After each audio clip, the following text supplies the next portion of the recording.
Når du har fået skabt en forandring i dit liv, må du desværre ikke nok med, at du skal kæmpe med at holde fast i den her forandring, fordi det er faktisk ret udfordrende for os mennesker, som jeg talte om i en forrige video, at lave store forandringer i vores liv. Det er faktisk ret svært.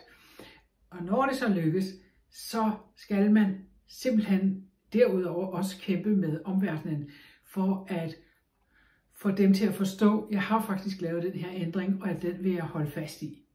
Og du kan roligt regne med, at nogen i din omgangskreds, måske også endda i din nærmeste familie, eller dem, der er nærmest på dig, vil prøve at få dig til at holde op med den her forandring. Vil prøve at få dig til at gå tilbage til den, du altid har været, sådan som de kender dig.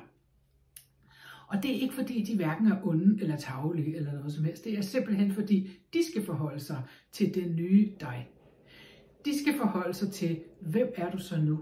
Hvordan er det, du agerer nu? Hvordan er det, du reagerer nu? Det er vi ikke vant til. Så de bliver også usikre på, hvem er hun så nu? Eller hvem er han så nu? Så de vil på en måde prøve at få dig tilbage i de gamle vaner, tilbage i din gamle adfærd, sådan som de kender dig. For det er jo det, de er vant til, og det er jo sådan, det plejer at være. Og hvis du holder fast i din forandring, selvfølgelig, det håber vi da, du gør. Hvis du gør det, så skal de forholde sig til dig på en ny måde. Det vil sige, de skal ind og kigge på dig på en ny måde, lære, når det er sådan der, du er nu, okay. Men det betyder jo også, at de skal ind og forholde sig til sig selv på en anden måde også. Fordi de skal jo huske på, hvis de agerer sådan, som de plejer at gøre, så får de faktisk en anden reaktion, end den, de nok kan regne ud, du er jo sådan, som du plejede at gøre. Ikke? Så for dem skal de skal også ind og ændre noget i sig selv, og forholde sig til sig selv på en anden måde, ligesom de skal forholde sig til dig på en anden måde. Og det gider folk ikke. For at være helt ærlig, det gider folk ikke. Selvom det er nogen, som holder af en, og som egentlig ønsker det bedste for dig, så er det besværligt.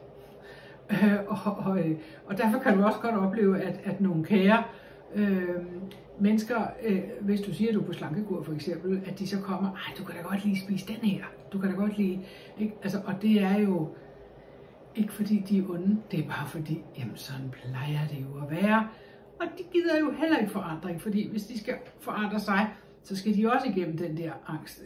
Nu er det selvfølgelig en lille angst, vi taler om her, ikke? Men de skal i hvert fald igennem en forandring, som de ikke gider. Så du kan roligt regne med, at der kommer en reaktion fra din omverden, og du kan roligt regne med, at det bliver en udfordring for dig, at holde fast i den nye dig. Og det skal du gøre. Altså det skal du jo selvfølgelig. Du skal bare være klar over, at det er det, der kan ske.